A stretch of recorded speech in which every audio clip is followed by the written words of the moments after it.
Kwa yoyote yule ambaye ndoa yake inalegalega, ina hatari ya kuharibika, imarisha ndoa yako kwa kutumia mkono wa Idi.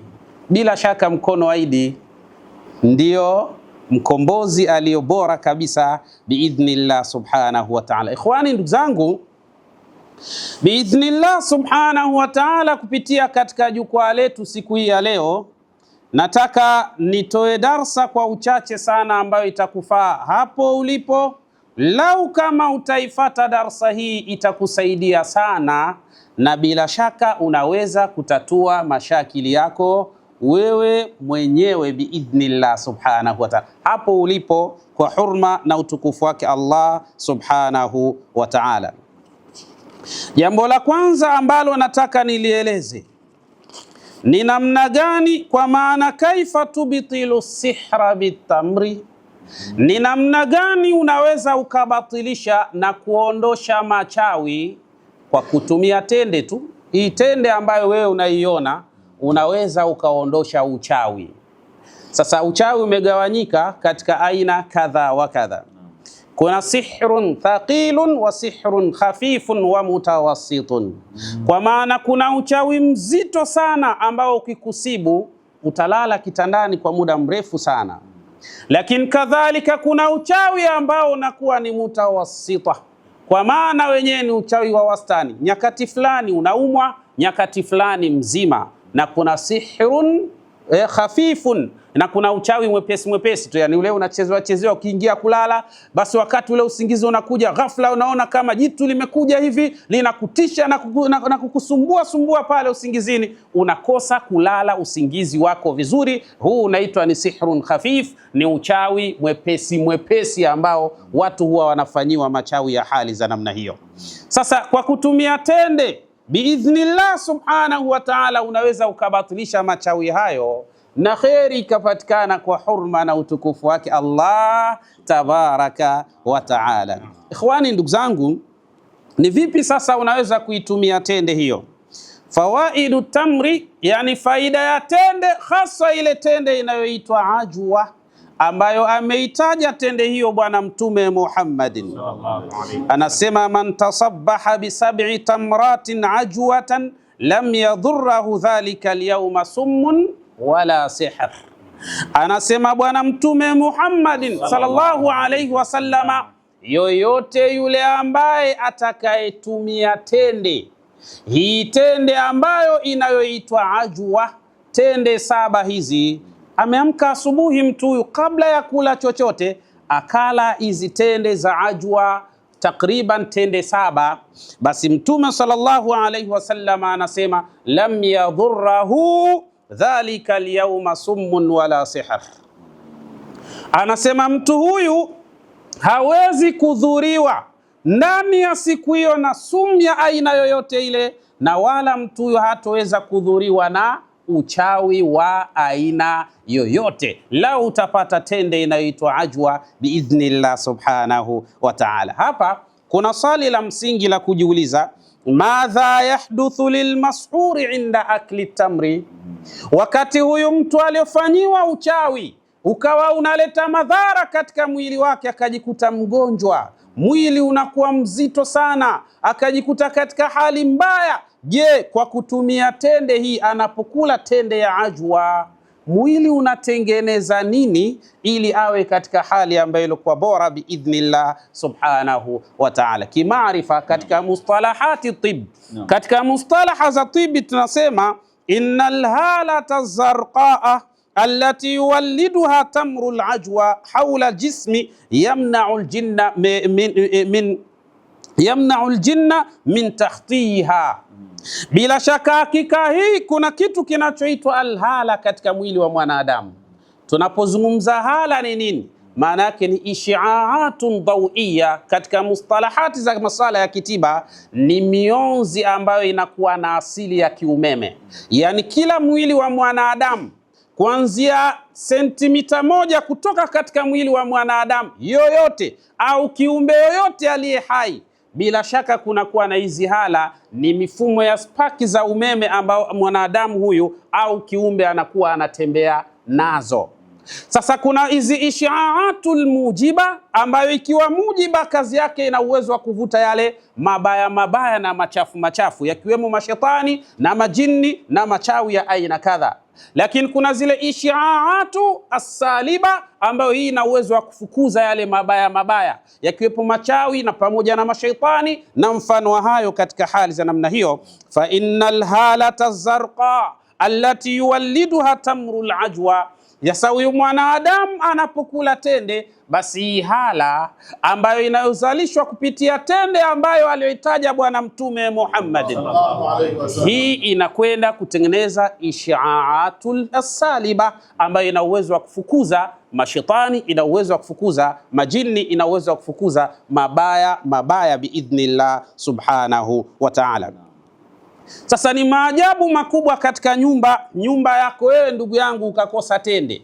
Ni maajabu makubwa sana. Tende inakata sumu, tende inaondosha uchawi, tende inaondosha madhara, inaondosha masihr, lakini kadhalika nuksi na mikosi ambayo inawezekana yametawala katika nyumba yako. Tumia tende, inshallah biidhnillah, mikosi na nuksi sasa inakwenda kuacha nyumba yako. Kama annahu ghaniyu bilfosfor alladhi yazilu shahnati almujiba allati tuqarribu aljinna min jismi alinsani, kama jinsi ambavyo tafiti zimebaini katika tende, Allah subhanahu wa ta'ala amejalia ndani yake kuna madini ya fosfor, alladhi yuzilu shahnati almujiba, madini ambayo yana uwezo wa kuondosha ile ishaatul mujiba, ambayo ishaatul mujiba ina tabia ya kuvuta machafu katika mwili. Ndio utamuona mtu anapata manuksi mengi kwa zile ishaatul mujiba, utamuona mtu anapata madhara mengi kwa zile ishaatul mujiba, utamuona mtu anakuwa hapendwi, anachukiwa kwa zile ishaatul mujiba. Lakini tende ina uwezo wa kuondosha hizo ishaatu almujiba, na hivyo kutengeneza saliba ambayo bila shaka itatengeneza katika hali iliyokuwa sawa sawa. Lakini kadhalika yustakhdamu tamrul ajwa, hutumika hii tende ajwa liilaji sihri walmasi bitanawuli 7 tamrati min ajwatin. Lakini kadhalika vile hii tende ambayo inaitwa ajwa ni mujarrab sana kwa ajili ya kutibia masala ya uchawi, lakini na zile masi za kishetani, kama mtu amesibiwa na athari na mashakil mbalimbali ya kishaitani. Lakini kadhalika katika hali hii sasa tunataka tutazame haraka kwa wale ambao, au alama za watu ambao walosibiwa na masala haya ya kisihri, ili tuone zile al-amwajul kahrul maghnatisiya, kwa maana yale mawimbi ya umeme ambao unazalishwa kwa mtu anapoitumia tende. Mawimbi haya mwili kuondosha maradhi na kuzifanya zile almanaa, hata chembe kinga kuwa imara zaidi katika kupambana na maradhi ya aina mbalimbali biidhnillah subhanahu wa ta'ala. Twende tukatazame alamatu sihr, yani alama ya uchawi, au alamatu linsani almashuri, alama ya mwanadamu aliyefanyiwa uchawi au aliyorogwa biidhnillah. Alama zake zinakuwaje kwa haraka? Alama ya kwanza, adhiqu fi sadri washuur biliktiabi walhuzni daimi, yani ni mtu kuwa kifua kinabana sana, yani dhiki ya kifua, yani anakuwa ni mtu ambaye tena anakuwa na wasiwasi wa hali ya juu, washuuri biliktiab, na wakati mwingine kuhisi kama anakuwa na msongo wa mawazo kupita kiasi. Ukimuuliza unawaza nini, wallahi hana majibu ya kukwambia, ila mwenyewe anajiona yupo katika kima cha mawazo, lakini anachokiwaza hajui ni kitu gani. Lakini walhuzni daimi, na mtu kuwa na huzuni pale alipokaa, anaona si sehemu salama, hata kama pana usalama wa kutosha kwake yeye anaona ni sehemu imembana sana, ina dhiki sana mahala hapo. Ndio utamuona mtu anakimbia nyumba yake. Alikuwa ni mume anakimbia nyumba yake, alikuwa ni mke utaona anakimbia nyumba yake, hataki kuwa mahala hapo. Hizi ni katika ishara na alama za uwepo wa watu waliosibiwa na masala mazima ya kisihir. Lakini jambo la pili au dalili ya pili, ashurudu fi dhihni, ni kuchanganyikiwa katika akili ya mtu huyu. Utaona katika baadhi ya nyakati zinakuwa zimo na baadhi ya nyakati zinaondoka. Huyu anakuwa azbani. Maana yake ni ishara katika ishara za uwepo wa sihri.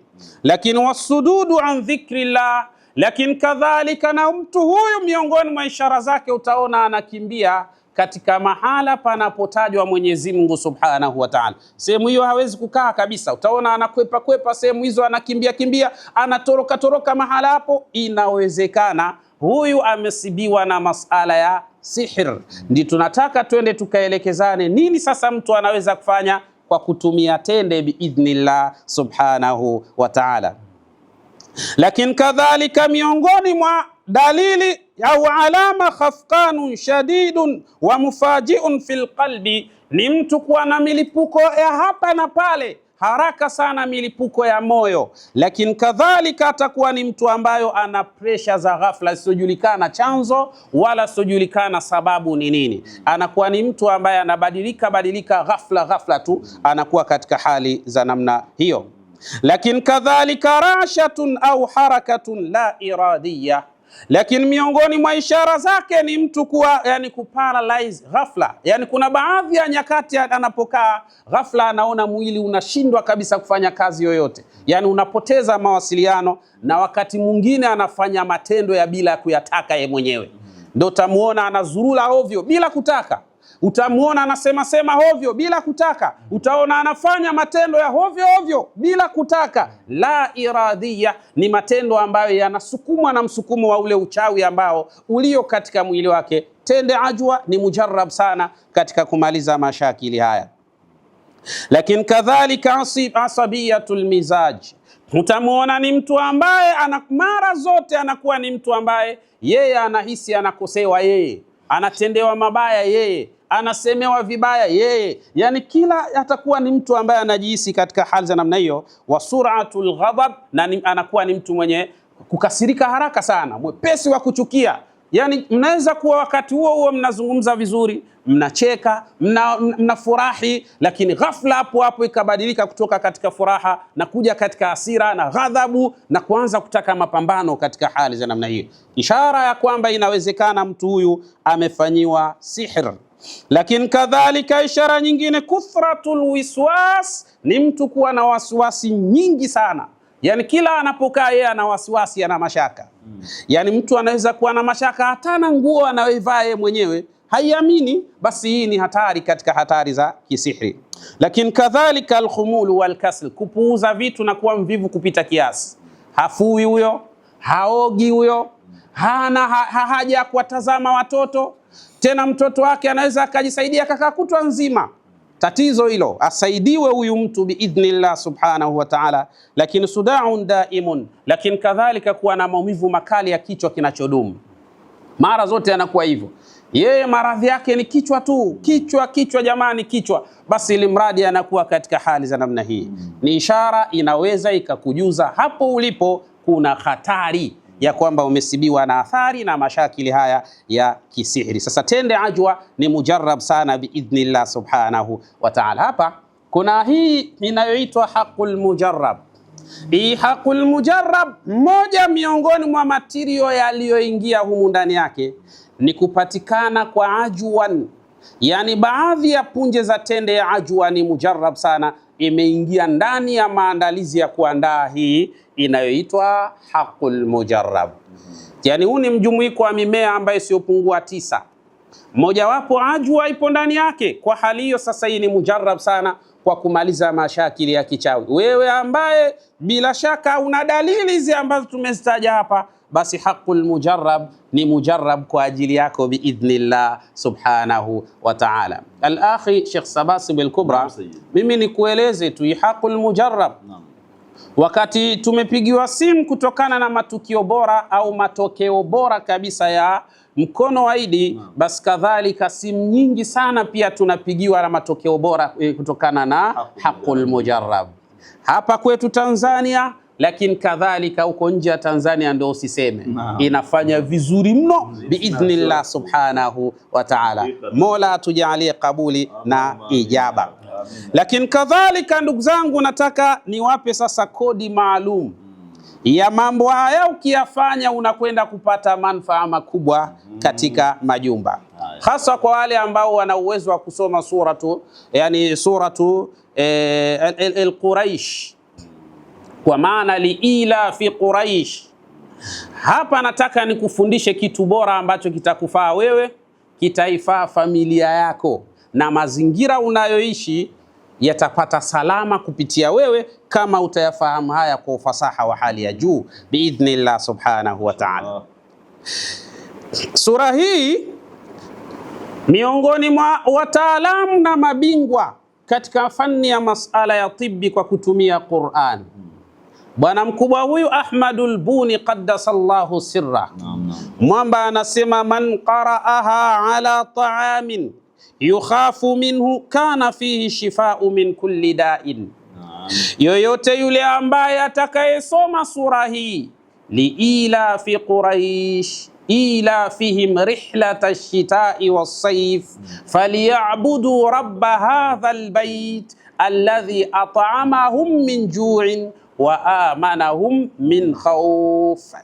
Anasema yoyote atakayesoma sura hii ala ta'amin, akaisoma katika chakula ambacho yukhafu minhu, kinachohofiwa. Yani wewe labda hapo ulipo umekwenda mahala, lakini pale mahala ulipokwenda una wasiwasi napo, pameandaliwa chakula, lakini kile chakula una mashaka nacho, hakiwezi kuwa na sumu hiki, hakina sihiri chakula hiki, hakiwezi kunidhuru mimi, ukawa na wasiwasi wa namna hiyo. Basi kinachotakiwa yesoma tu suratul Quraish, alafu piga chakula kama kawaida. Sahiri hawezi kudhuru, wala hakuna yoyote anaweza kufanyia madhara.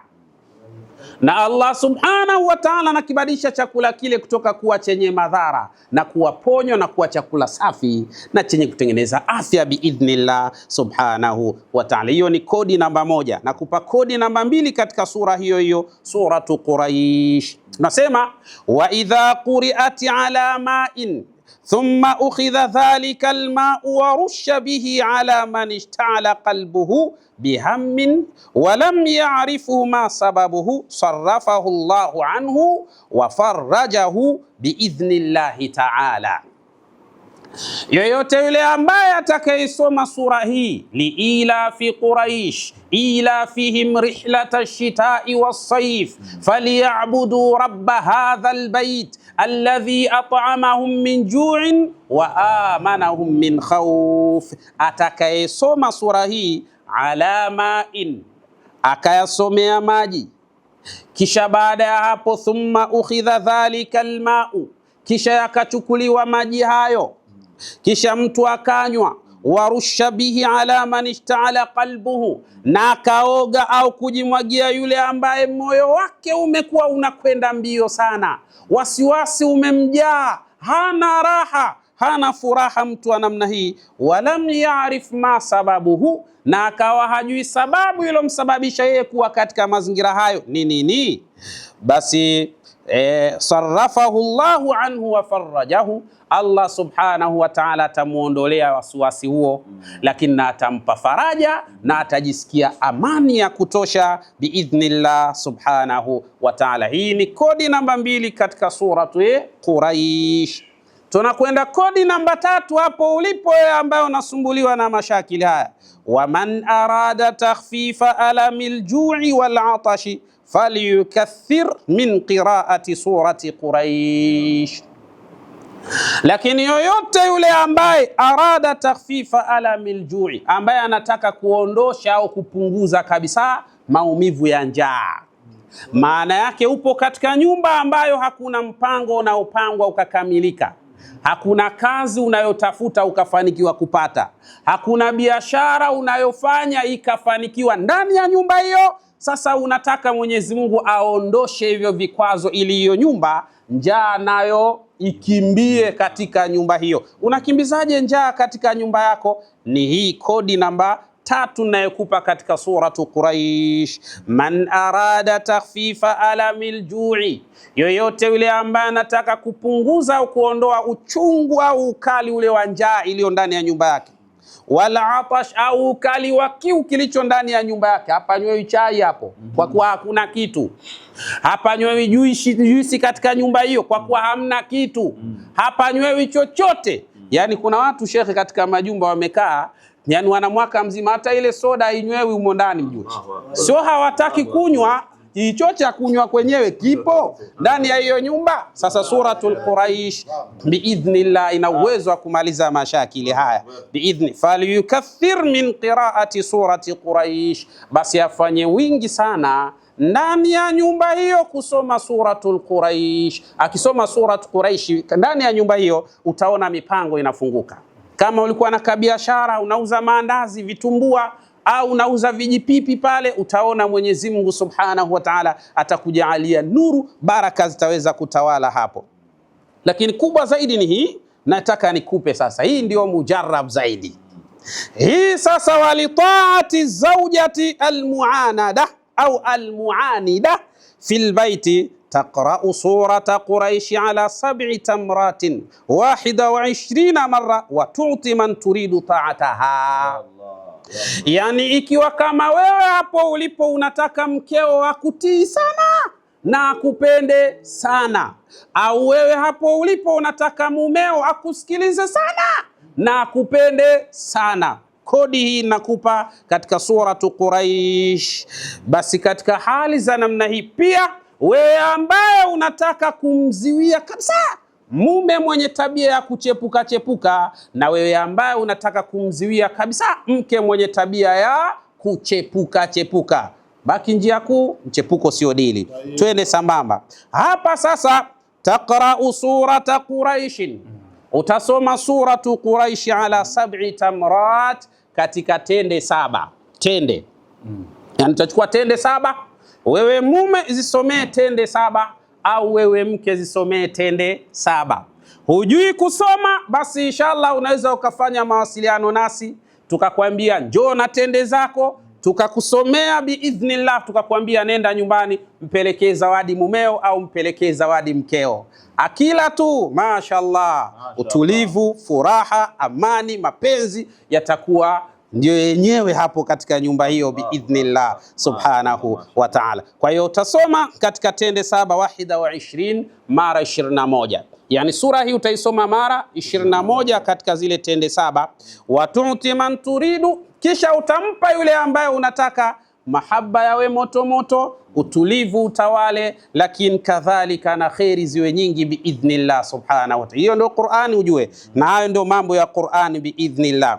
Wa baada qiraati surati taqul, baada ya kusoma suratu Quraish katika zile tende 7, kisha utasema, yani mara hiyo 21, kisha utasema maneno haya: wa kadhalika tati'u fulanatu bintu fulana zawjaha, yani na kadhalika, na hivi ndivyo ambavyo ilivyo fulani binti fulani amtii, ampende, amheshimu, amjali mume wake. Lakini kadhalika hivyo ndivyo ilivyo fulan ibn fulan, amtii, amjali, amheshimu mume wake, na mambo yaweze kwenda katika hali ya aina kadha. Wala ta'sihi abadan ila almaut, na wala asifanye, asimuasi, asimfanye mambo machafu, asimwendee kinyume, kwa maana asiharibu utaratibu wake ila almauti, mpaka kufa kwao. Ndio utaona watu wanapendana, wanaheshimiana, wanajaliana, wanathaminiana,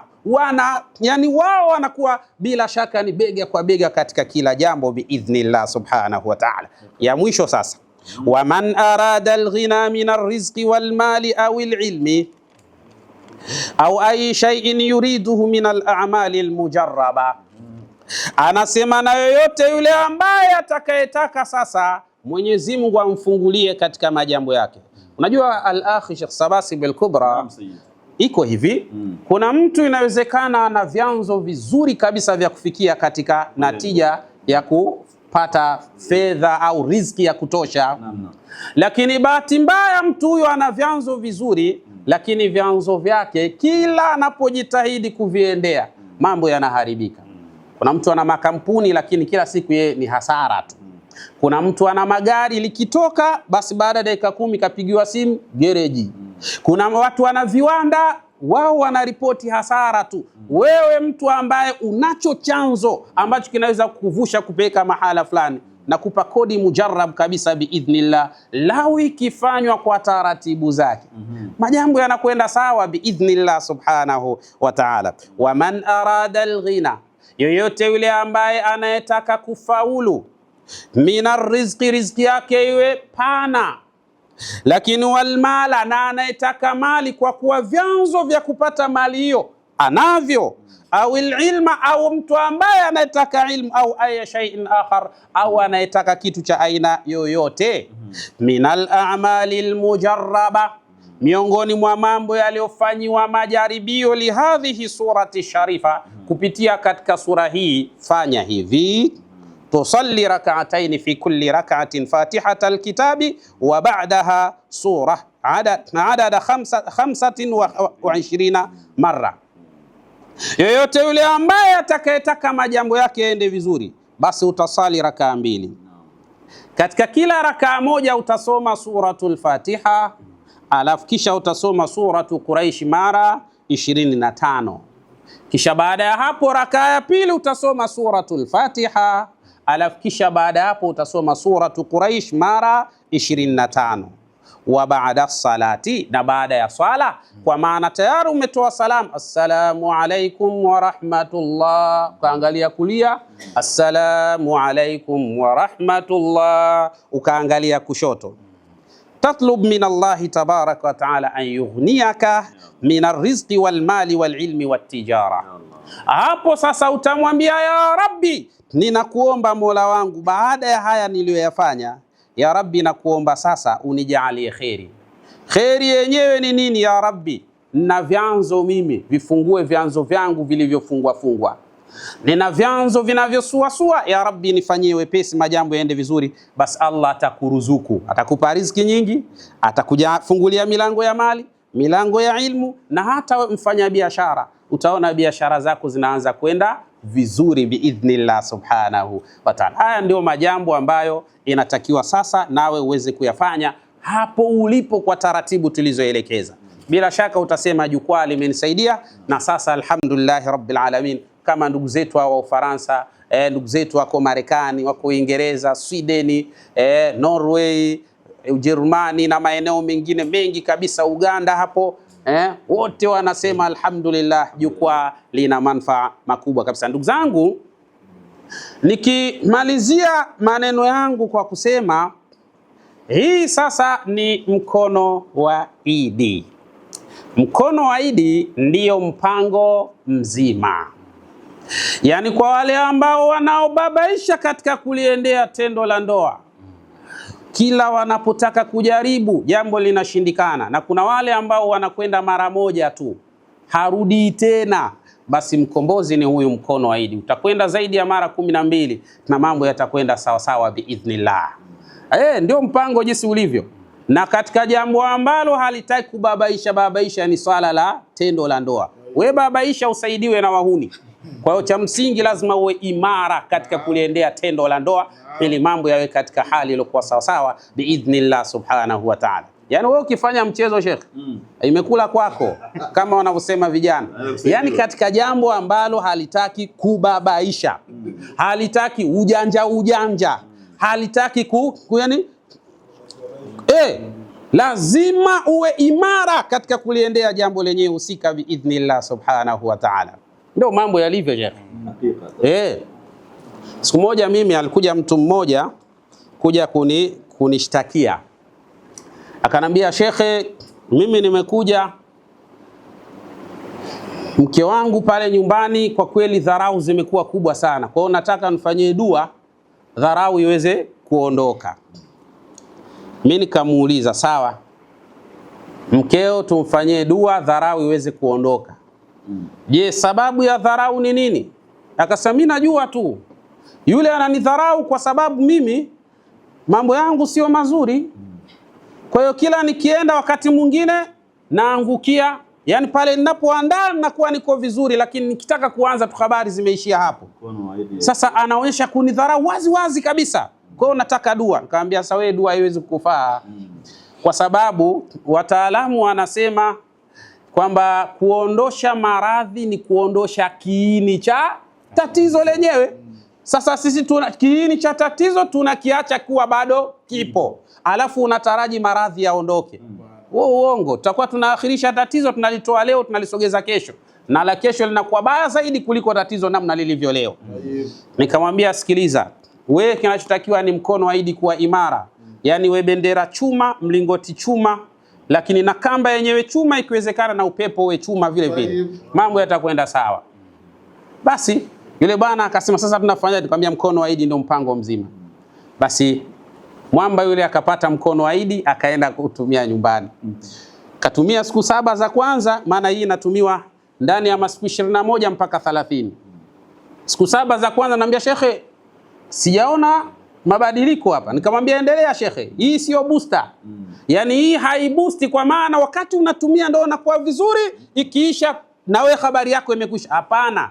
Hii inatibu mashakil, na hii sababu yake kubwa inafanya insibabu dima, yani inatengeneza mfumo wa msisimko wa damu kuwa vizuri, na hata mirija ambayo iliyoziba inakwenda kuizibua ile mirija ili damu iende vizuri na misuli iwe imara katika kuliendea tendo la ndoa, na hii inaanzia katika dimaghi, katika ubongo wa huyu mwanadamu. Kwa hiyo napanga mfumo wa kiumeme na mambo yanakwenda katika hali iliyokuwa sawa sawa. Mkono wa Idi ndio mpango mzima. Ilipoanza wiki ya pili, yule bwana ananipigia simu anasema, shekhe, yani usiku wa jana nimeshughulika vilivyo. Mpaka mke anashangaa, anasema leo umetumia nini? Nakwambia wewe unaona mimi nakunywa mkono wa Idi bwana. Ndio mambo jinsi hapo katika hali za namna hiyo. Alhamdulillahi rabbil alamin. Sisi tunamshukuru Mwenyezi Mungu, walio wengi katika wale ambao wanatumia mkono wa Idi, simu zao zinakuwa ni nzuri sana upande wetu biidhnillah subhanahu wa ta'ala. Lakini hapa tunayo prostate. Prostate ni dawa mujarrab kwa ajili ya tezi dume. Kuna watu wanasumbuliwa sana na tezi dume, na tukizungumza tezi dume inapatikana chini ya kibofu cha mkojo mubasharatan. Na hapa ndipo ambapo anapangilia zile alhormonati dhukura, yani hormone za kiume, hasa testosterone. Sasa zikiparaganyika zile, inaweza kutengeneza thulul, tayari kapatikana warmu, uvimbe katika sehemu ya tezi, jambo ambalo linaweza kupelekea mtu akapata kansa ya tezi dume, au akawa na tezi ambayo imevimba, akajikuta katika mashakili ya aina mbalimbali. Akienda haja ndogo, mkojo unatoka kwa maumivu, wakati mwingine unatoka na chembe chembe za damu. Lakini kadhalika wakati mwingine akiwa anashiriki katika tendo la ndoa anasikia maumivu, hasa katika ule mshipa mkubwa unaoelekea katika sehemu za haja kubwa. Lakini kadhalika anapokuwa mtu huyu yani Idi mwenyewe anaweza akapoteza utendaji pia kwa uwepo wa prostate, kwa maana tezi dume. Kwa hiyo dawa ni mujarrab sana, na dozi yake ni chupa 5 hizi, ambayo ni mujarrab sana. Tibu tezi dume bila ya upasuaji biidhnillah subhanahu wa ta'ala. Ikimalizia hapa tunaye huyu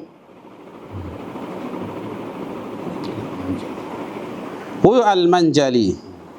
Hii ni kwa ajili ya masala ya sickle cell. Unajua seli zimeitwa almanjali kwa sababu zile seli zinakuwa hazijatimia lile duara lake. Yani seli zinakuwa kama vile mwezi muandamo vile. Sasa hizi zikitembea zinakuwa zinakwama, kwa hiyo mfumo wa oksijeni inakuwa si nzuri katika mwili, na inaweza ikaleta madhara na kuathiri katika mifumo ya damu. Kwa hiyo hii ni mujarrab sana kwa ajili ya mashakili haya ya. Lakini tunaye hapa arramadi ambaye ni mujarrab kwa ajili ya masala ya macho, trachoma, glaucoma, mtoto wa jicho, pressure ya macho. Lakini kadhalika kwa wale wenye mashakil, macho yanauma sana kama vile kuna mchanga ndani yake. Lakini kuna wale ambao nuru ya macho inapotea, wanaona vipande vipande, au wanapoteza kabisa uoni wao. Hii ni nzuri sana, na dozi yake ni chupa 12 hizi, ndio dozi kamili biidhnillah subhanahu wa ta'ala. Tuna dawa zingine nyingi tu, hizi ni chache katika hizo ambazo tumezisema. Inshallah biidhnillah subhanahu wa ta'ala, katika jukwaa letu la siku ya leo nafikiri tutakuwa tumepata faida. Naomba ndugu zangu, chukueni haya, nendeni mkayatumie, ili kadhalika naamini tutapigiana simu tukisema alhamdulillahi rabbil alamin. Inshallah jukwaa letu lijalo mambo yatakuwa mazuri.